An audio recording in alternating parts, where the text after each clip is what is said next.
Milionária viu a mecânico pobre estudiando medicina durante su descanso, y lo que hizo cambió todo. El motor de su Mercedes importado había muerto con un sonido seco y metálico en pleno periférico de la Ciudad de México, obligándola a tomar la primera salida que vio. El calor de la tarde se pegaba al asfalto y el aire olía a una mezcla de humo y comida callejera. Isabel Sánchez, acostumbrada a las salas de juntas climatizadas de Polanco, se sintió de pronto una extraña en su propia ciudad. Su vestido de diseñador y sus tacones no estaban hechos para caminar por aquellas aceras irregulares de un barrio popular que vibraba con el sonido de cumbias y el llamado de los vendedores. El GPS de su teléfono la guió hasta un pequeño local con un letrero descolorido que decía Taller Mecánico Garrido, un refugio de metal y grasa en medio del bullicio. Al entrar, un silencio incómodo se apoderó del lugar. Los mecánicos, hombres de manos curtidas y overoles manchados, dejaron caer sus herramientas y la miraron como si fuera una aparición. Isabel, sin embargo, apenas notó sus miradas. Sus ojos se fijaron en una escena que no encajaba con el entorno. Un joven sentado en el suelo, recargado contra una pila de neumáticos viejos, absorto en la lectura de un libro grueso y pesado. El muchacho tenía la cara manchada de aceite y el cansancio marcado en los hombros.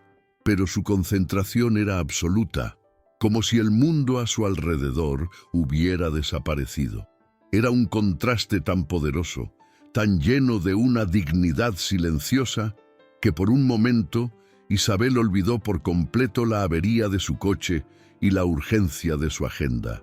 Se acercó al dueño del taller, un hombre mayor de bigote canoso que se limpiaba las manos en un trapo.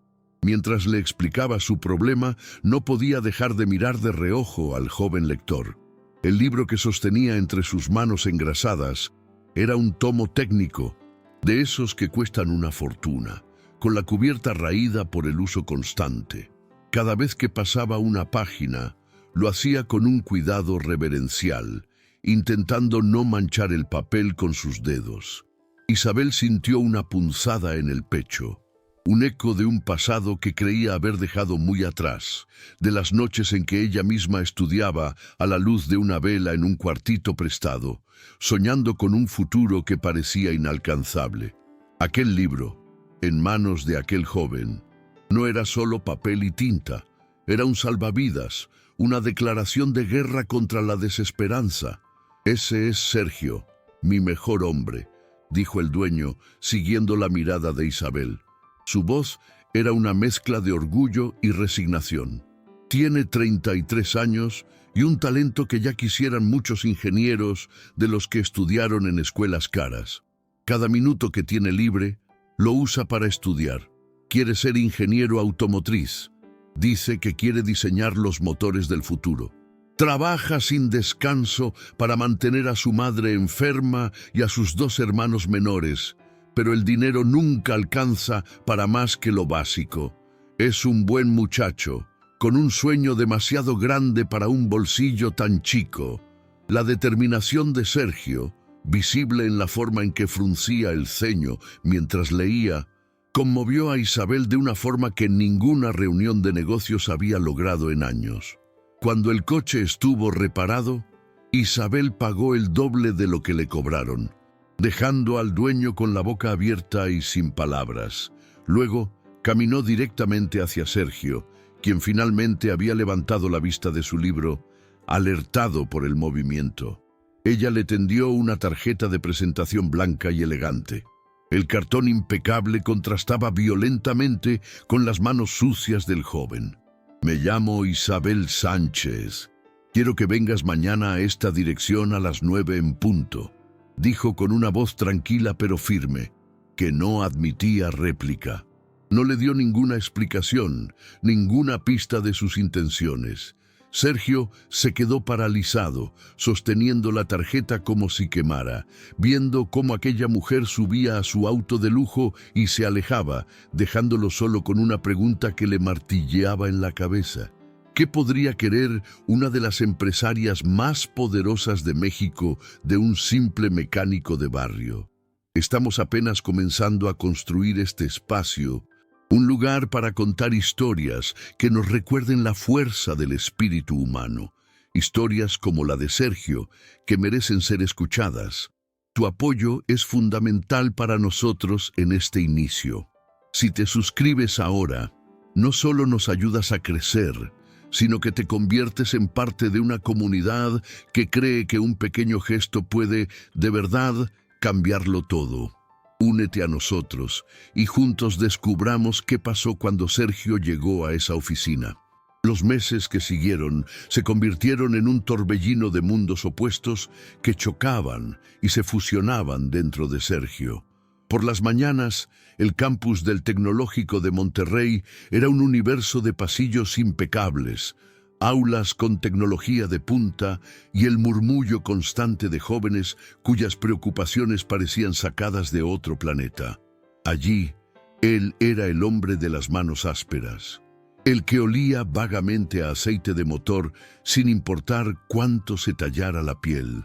Sus zapatos, aunque limpios, delataban años de un caminar distinto, un caminar sobre concreto y tierra, no sobre mármol pulido.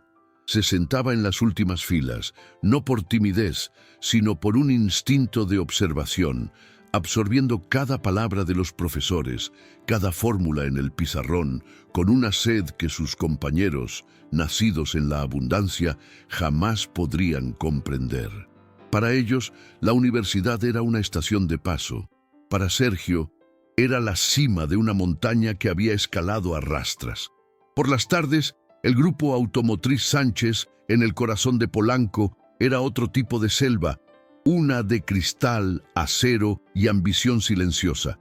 Isabel le había asignado un puesto de aprendiz en el departamento de innovación, bajo la tutela de un viejo ingeniero llamado Arturo Mendoza.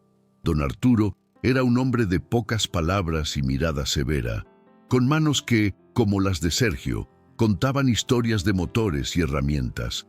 Al principio lo trató con la misma distancia que a todos los novatos, asignándole tareas monótonas de catalogación de piezas y análisis de reportes. Pero Arturo no tardó en notar algo diferente en aquel muchacho callado. Sergio no solo cumplía, preguntaba. No solo leía los manuales, los debatía en su mente, encontrando fallas teóricas que ingenieros con décadas de experiencia habían pasado por alto. Un día lo encontró de rodillas en el suelo del taller de prototipos, con el costoso plano de un nuevo sistema de inyección extendido, haciendo anotaciones con un lápiz mordisqueado. «¿Qué se supone que haces, muchacho?», gruñó don Arturo, esperando una respuesta torpe. Sergio levantó la vista, con una mancha de grasa en la mejilla que había aparecido como por arte de magia. «El flujo de combustible es ineficiente en la cámara 3, maestro. El ángulo del inyector crea una turbulencia que desperdicia casi un 7% de la mezcla. Si lo ajustamos apenas 3 grados». Arturo se quedó en silencio, examinando el plano y luego al joven. No era una sugerencia de libro de texto, era la observación de alguien que había sentido el pulso de un motor con las yemas de los dedos. A partir de ese día, el viejo ingeniero comenzó a darle problemas reales, desafíos que ponían a prueba no solo su conocimiento, sino su instinto. Sergio floreció bajo esa confianza. Su mente era un puente entre la teoría más avanzada de la universidad y la sabiduría práctica del taller Garrido. Resolvía problemas que tenían a equipos enteros estancados, no con soberbia, sino con una humildad que desarmaba a los más veteranos. Pero su ascenso no pasó desapercibido y, como una planta que crece más alto que las demás, comenzó a atraer una sombra helada. En la universidad, el prejuicio era sutil pero constante. Se manifestaba en las miradas de reojo a su ropa, en las invitaciones a fiestas a las que él nunca era convocado, en los susurros cuando pasaba. El epicentro de esa hostilidad tenía un nombre: Ricardo Montiel. hijo de un político influyente y heredero de una fortuna que lo hacía moverse por el campus con un aire de propietario. Ricardo, un estudiante mediocre pero con una enorme confianza en sí mismo, no soportaba ver cómo aquel mecánico, como lo llamaba con desprecio, obtenía las mejores calificaciones y el respeto de los profesores más exigentes. Veía en el éxito de Sergio no un mérito, sino una injusticia que lo ofendía personalmente. La tensión creció gradualmente, alimentada por la envidia de Ricardo. Comenzó a esparcir un veneno silencioso, un rumor que se arrastraba por los pasillos y las cafeterías. Decía que Sergio no era un genio, sino el capricho de Isabel Sánchez, que la empresaria lo favorecía por razones personales, insinuando una relación que manchaba la reputación de ambos. Sergio intentaba ignorarlo, concentrándose en sus estudios y en el trabajo, pero las palabras eran como pequeñas piedras que golpeaban su armadura día tras día. Sentía el cambio en la actitud de algunos compañeros, la duda en la mirada de ciertos profesores. La oportunidad que le había dado la vida comenzaba a sentirse como una jaula dorada, donde cada logro era visto no como fruto de su esfuerzo, sino como un regalo inmerecido. El conflicto finalmente estalló durante la presentación de un proyecto de termodinámica. Era un trabajo en equipos, y el de Sergio había desarrollado un prototipo innovador. Ricardo, cuyo equipo presentaba después, observaba desde el fondo del auditorio con una sonrisa torcida. Justo cuando Sergio conectó el dispositivo para la demostración final, una pequeña explosión de chispas salió del panel de control y el prototipo murió con un olor a quemado. El profesor, decepcionado, le dio una calificación reprobatoria provisional. Sergio sabía que no había cometido un error. Esa noche, revisando los restos del circuito, encontró la evidencia. Un microfusible había sido deliberadamente puenteado con un filamento de cobre para causar una sobrecarga. Era un sabotaje sutil, casi indetectable. Al día siguiente, con el corazón en un puño, confrontó a Ricardo en uno de los pasillos menos transitados. «¿Por qué lo hiciste?», le preguntó Sergio, con la voz temblando de ira y decepción. Ricardo soltó una carcajada arrogante, sin molestarse en negar. «Para ponerte en tu lugar, mecánico, crees que puedes llegar aquí y ser mejor que todos nosotros. Pero solo eres el juguete de una mujer rica. Deberías volver al taller, a ensuciarte las manos donde perteneces». Las palabras fueron como un golpe en el estómago. Sergio sintió que toda la frustración, la humillación y el cansancio acumulado de meses subían por su garganta. Apretó los puños, pero en lugar de lanzar un golpe, dio un paso atrás, respirando hondo. Justo en ese momento, Ricardo lo empujó con fuerza contra los casilleros. El estruendo metálico alertó a un supervisor que doblaba la esquina, quien solo vio el final de la escena. Sergio, con el rostro encendido de furia, y Ricardo, adoptando una pose de víctima. La universidad, siguiendo el protocolo y la influencia del padre de Montiel, suspendió a Sergio por una semana, pendiente de una investigación que todos sabían cómo terminaría. Para él, fue como si el suelo se abriera bajo sus pies. La noticia de la suspensión llegó a oídos de Isabel, a través de don Arturo, quien defendió a Sergio con una lealtad inquebrantable. Isabel no dudó ni un segundo. No era una mujer que se dejara llevar por las apariencias. Esa misma tarde usó sus recursos no para presionar, sino para buscar la verdad. Consiguió los videos de seguridad del pasillo que, aunque no tenían audio, mostraban claramente a Ricardo iniciando la agresión física. Pero fue más allá. Contrató a un experto forense para analizar el prototipo quemado. El informe fue concluyente. El sabotaje era innegable. Con esas pruebas en mano, se presentó ante el rector de la universidad. No levantó la voz, no amenazó. Simplemente expuso los hechos con una calma glacial que era más intimidante que cualquier grito. La suspensión de Sergio fue levantada de inmediato y Ricardo Montiel recibió una severa amonestación que manchó su expediente impecable. Isabel había movido cielo y tierra por él, no como una benefactora, sino como alguien que protege a uno de los suyos. Cuando Sergio regresó, caminó con la cabeza en alto. La verdad lo había liberado, pero el incidente le dejó una cicatriz. Comprendió que el mundo al que aspiraba tenía sus propias formas de crueldad, más silenciosas pero igual de afiladas que las dificultades que había conocido. Se refugió aún más en su trabajo, donde su talento era la única moneda que importaba. Don Arturo se convirtió en su mentor y casi en una figura paterna, enseñándole los secretos del oficio que no venían en los libros. Isabel, por su parte, lo observaba desde la distancia, viendo en su determinación y resiliencia un reflejo de su propia juventud. La relación entre ellos se profundizó, transformándose en un vínculo de respeto y un afecto casi familiar. Ya no era solo un proyecto de caridad, era alguien en quien ella había depositado una parte de su propia historia. Fue entonces cuando le asignaron el proyecto que definiría su futuro en la empresa, el diseño de un sistema eléctrico completamente nuevo para una línea de vehículos híbridos. Era un desafío monumental, una oportunidad para demostrar que su valía iba más allá de reparar motores viejos.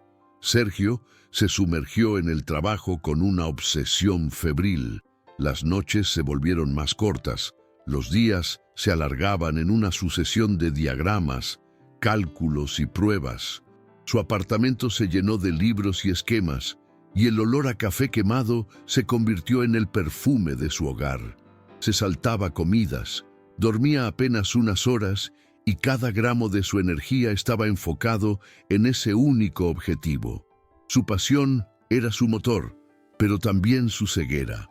No se daba cuenta de que, mientras construía un futuro brillante, las bases de su presente comenzaban a desmoronarse en silencio. El día de la presentación ante la junta directiva fue una consagración. Sergio, con su traje prestado y sus nervios a flor de piel, expuso su proyecto con una claridad y una pasión que cautivaron a todos. Los directores, hombres cínicos y acostumbrados a la mediocridad, quedaron impresionados por la elegancia y la eficiencia de su diseño. Al final, la sala estalló en un aplauso unánime. Isabel lo miraba desde el frente con un orgullo que no podía disimular. Era su victoria. Pero mientras recibía las felicitaciones, su teléfono vibró en el bolsillo.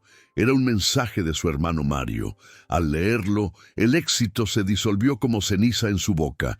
El mensaje decía simplemente: «Mamá está en el hospital otra vez. Pregunta por ti». De repente, los aplausos se convirtieron en un ruido sordo y lejano. Corrió al hospital público, el mismo de siempre, con sus paredes descascaradas y su olor a desinfectante y miedo. Encontró a su madre en una cama, más pálida y frágil que nunca. Mario estaba a su lado, con los ojos enrojecidos de preocupación y resentimiento. La mirada que le dirigió a Sergio fue más cortante que cualquier insulto de Ricardo Montiel. «Llegas tarde, ingeniero», dijo Mario con un veneno helado. «La junta directiva estuvo interesante. Mamá lleva 2 días con fiebre y apenas puede respirar. Te llamé 10 veces. 10. La culpa cayó sobre Sergio como una losa de concreto. Se dio cuenta de que en su carrera frenética por alcanzar las estrellas, había dejado de mirar a las personas que eran su verdadero universo. Su madre, que había empeorado lentamente. Mario, que cargaba solo con el peso de la casa. Y la pequeña Lucía, que había dejado de preguntar cuándo volvería a llevarla al parque. Su gran logro profesional se sentía vacío, inútil. Había ganado el respeto de un grupo de extraños trajeados, pero estaba perdiendo a su familia. Esa noche, sin poder dormir, sentado en el incómodo sillón del hospital, mientras sostenía la mano febril de su madre, tomó una decisión. Era la más difícil de su vida, una que iba en contra de toda lógica y de todo lo que había luchado por conseguir. Al amanecer, Con el alma rota pero el corazón extrañamente en paz, fue a la oficina de Isabel. Ella lo recibió con una sonrisa, lista para celebrar su triunfo, pero la expresión en el rostro de Sergio la detuvo en seco. «Isabel, tengo que pedirle algo», dijo él con la voz quebrada. «Necesito alejarme, del trabajo, de la universidad, de todo. Mi familia me necesita, mi mamá, ella es lo primero. No puedo seguir si no estoy ahí para ellos. No quiero». Isabel lo escuchó en silencio, su rostro impasible. Sergio esperaba decepción, quizás incluso enojo. Esperaba que le recordara el contrato, la oportunidad que estaba desperdiciando. Pero en lugar de eso, ella asintió lentamente, y por primera vez, él vio una profunda tristeza en sus ojos, una herida antigua que su decisión había vuelto a abrir. «Yo cometí ese error, Sergio», dijo ella en un susurro, mirando una fotografía en su escritorio que él nunca había notado antes. «Prioricé una fusión empresarial sobre una llamada de mi madre. Pensé que tendría tiempo después. Cuando llegué al hospital, ella ya se había ido. Vete a casa, muchacho. Cuida de los tuyos. Tu puesto y tu beca estarán aquí cuando puedas volver. Hay cosas que el dinero no puede comprar ni reparar. Ve». Los años que siguieron fueron una sinfonía de esfuerzo y recompensa, una melodía compuesta con el sonido de motores en el taller y el silencio concentrado de las bibliotecas universitarias. Sergio se graduó con los más altos honores, su nombre resonando en los pasillos del Tecnológico de Monterrey, no como el protegido de Isabel Sánchez, sino como una mente brillante por derecho propio. La noche del Premio Nacional de Ingeniería, el aire del auditorio estaba cargado de electricidad y perfume caro. Isabel estaba sentada en primera fila, con las manos entrelazadas sobre su regazo, su postura serena ocultando un orgullo que le desbordaba el pecho. Cuando anunciaron el nombre de Sergio, el aplauso fue un trueno que sacudió los cimientos de su antigua vida. Subió al escenario, con el corazón martillando contra sus costillas, y al recibir el galardón, sus ojos buscaron los de ella. En su breve discurso no habló de fórmulas complejas ni de diseños innovadores, sino del olor a grasa y del peso de un libro viejo sobre sus rodillas en el suelo de un taller. Agradeció a la mujer que no vio a un mecánico sucio, sino a un hombre con sed de saber. Después de la ceremonia, mientras los invitados brindaban con champán y se felicitaban unos a otros, Isabel lo llevó a un balcón con vistas a la ciudad iluminada. La brisa nocturna era fresca y llevaba consigo los lejanos murmullos del tráfico. Ella guardó silencio por un momento, simplemente observándolo, como si estuviera midiendo el peso de las palabras que estaba a punto de pronunciar. Sergio notó una melancolía en su mirada que nunca antes había visto. «Hay algo que necesitas saber, Sergio, algo que he guardado durante mucho tiempo, esperando el momento adecuado», dijo ella, su voz apenas un susurro por encima del viento. Él la miró, confundido pero paciente, sintiendo que aquella noche guardaba una revelación más profunda que cualquier premio. «La persona que me dio mi primera oportunidad, el empresario que me vio estudiando mientras limpiaba sus oficinas y decidió pagarme la universidad, el hombre que, al morir, me dejó la empresa que hoy dirijo, se llamaba Roberto Garrido». El nombre cayó en el silencio como una piedra en un pozo profundo. Sergio sintió que el aire le faltaba, que el suelo bajo sus pies se volvía inestable. Roberto Garrido, el nombre de su padre, el fantasma que había abandonado a su familia hacía décadas, dejándolos con nada más que deudas y un vacío inmenso. El hombre al que su madre rara vez mencionaba, y cuando lo hacía, era con una mezcla de dolor y resentimiento. Las piezas del rompecabezas de su vida, que él creía haber ordenado con tanto esfuerzo, se desparramaron violentamente, formando una imagen que no podía comprender, Miró a Isabel, buscando una negación, una explicación, pero solo encontró la confirmación en sus ojos húmedos. Era una verdad tan increíble como dolorosa, un lazo invisible que lo había conectado con ella desde el primer día, sin que él lo supiera. Isabel le contó toda la historia con una suavidad que buscaba amortiguar el golpe. Le explicó que Roberto, en sus últimos años, vivió carcomido por el remordimiento. Antes de morir, le hizo prometer que, si alguna vez el destino la cruzaba con sus hijos, les daría la oportunidad que él les había negado. Le confesó que, durante años, lo había buscado discretamente, siguiendo pistas frías que no llevaban a ninguna parte. Aquel día, la avería de su Mercedes no fue una casualidad, sino el final de una búsqueda. Cuando te vi en ese taller, con ese libro entre las manos, supe que te había encontrado.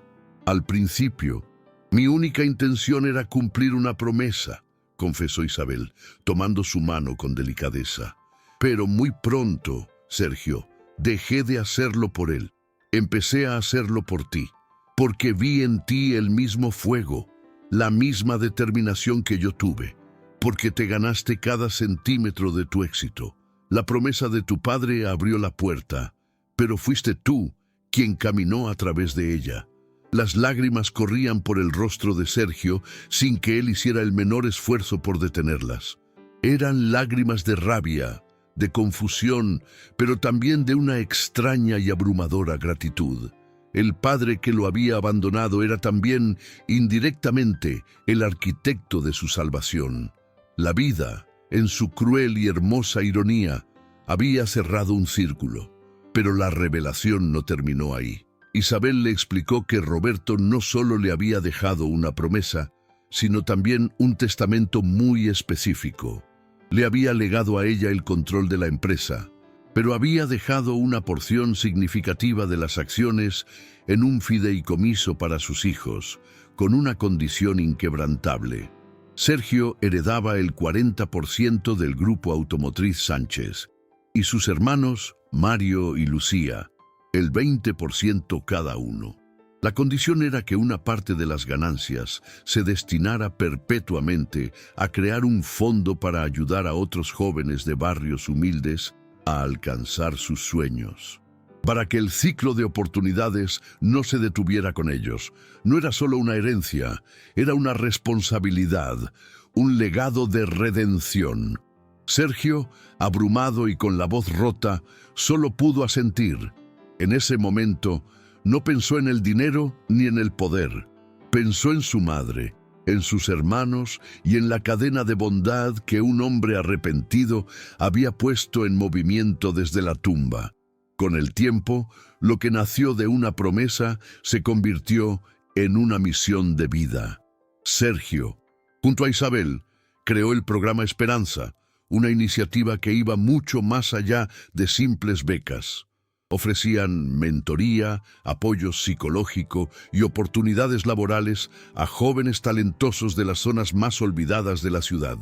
Sergio se aseguraba de entrevistar personalmente a muchos de los candidatos, buscando en sus ojos la misma hambre de conocimiento que él había sentido. No buscaba las mejores calificaciones, sino la determinación más férrea. En 2 años, el programa había cambiado la vida de cientos de estudiantes, tejiendo una red de apoyo que se extendía por toda la ciudad. Una familia construida no por sangre, sino por un propósito compartido. Isabel y Sergio ya no eran mentora y protegido. Eran socios, cómplices, casi hermanos unidos por la historia de un hombre que con un solo gesto había transformado 2 destinos. Unos años más tarde, en un gran evento nacional, ambos subieron a un escenario para recibir el premio al emprendimiento social. El auditorio estaba lleno no de empresarios y políticos, sino de los rostros jóvenes y esperanzados de los beneficiarios del programa. Cuando Sergio tomó el micrófono, su voz era firme y clara. Contó su historia, la del mecánico que estudiaba en el suelo polvoriento de un taller, la del joven que solo necesitaba que alguien lo viera. Todo empezó porque una persona se detuvo, Una persona miró más allá de la grasa y la ropa gastada y vio un sueño, dijo, mirando a la multitud. Les pido a cada uno de ustedes que, cuando triunfen, cuando alcancen sus metas, hagan lo mismo. No pasen de largo. Deténganse, miren a su alrededor y ayuden al que viene detrás. Esa es la única forma de que la esperanza se multiplique. Los aplausos resonaron con una emoción genuina. Entre la multitud, Isabel lloraba en silencio y Sergio la abrazó en el escenario, ambos conscientes de que habían logrado transformar el dolor y el abandono en un propósito que los trascendía. Más tarde, mientras saludaban a los asistentes, una niña de unos 7 años, con 2 trenzas y ojos brillantes, se acercó a ellos tímidamente. Llevaba en sus manos un dibujo hecho con crayones. Era un retrato de un mecánico leyendo un libro, mientras una mujer elegante le sonreía. La niña se lo entregó a Sergio. Mi mamá dice que usted la ayudó a convertirse en ingeniera.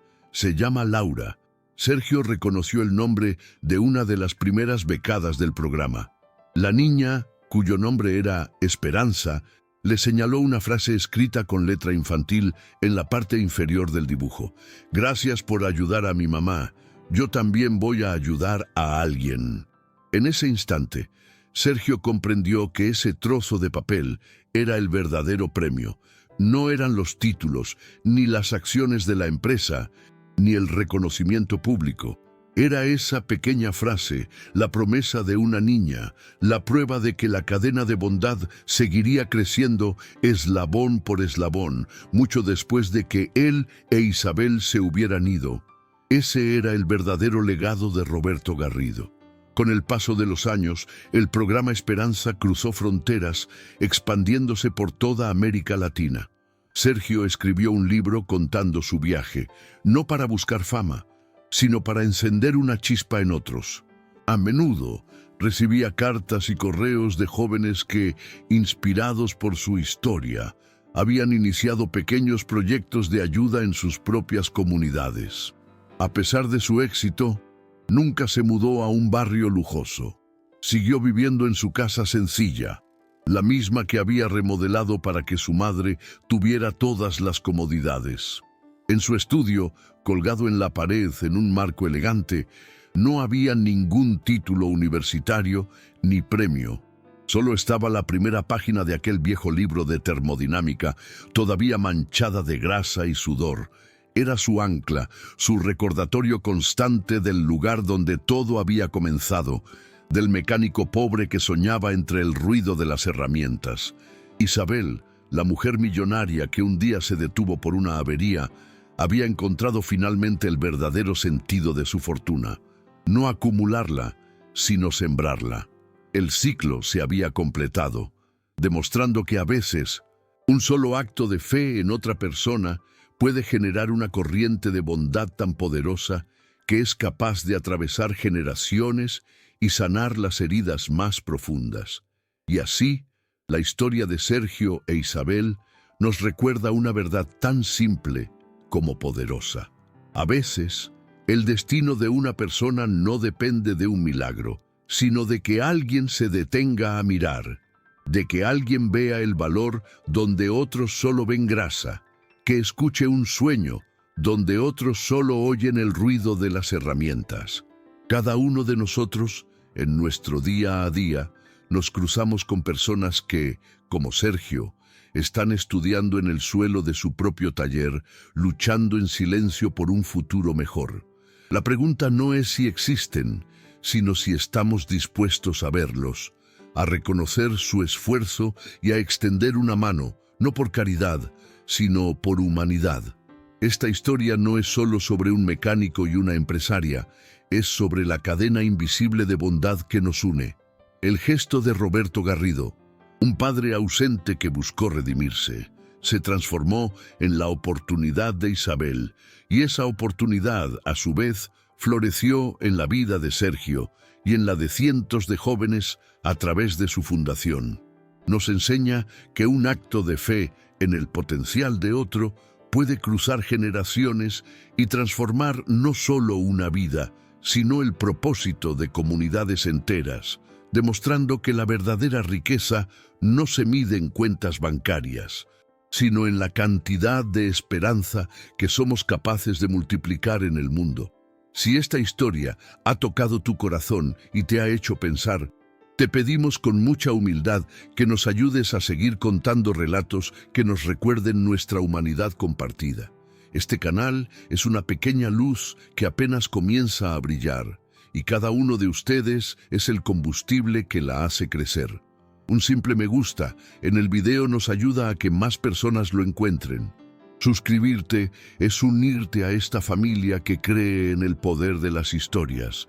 Y si lo compartes con alguien que necesite escuchar este mensaje, estarás ayudando a que la cadena de esperanza no se rompa. Tu apoyo es, para nosotros, el gesto que lo cambia todo. Queremos saber de ti, sentirte cerca. Cuéntanos en los comentarios desde qué rincón del mundo nos escuchas y, sobre todo, ¿qué te hizo sentir esta historia? ¿Conoces a algún Sergio en tu vida? ¿Has sido la Isabel para alguien? Cada comentario nos acerca y construye esta comunidad. Y si nace de tu corazón, déjanos un simple gracias. Cada uno de ellos es un abrazo para nosotros y nos confirma que vamos por el camino correcto. Recuerda siempre que nunca estás solo en tu lucha. Que la vida te devuelva el doble de la bondad que entregas. Hasta la próxima historia, y que Dios te acompañe siempre en tu camino.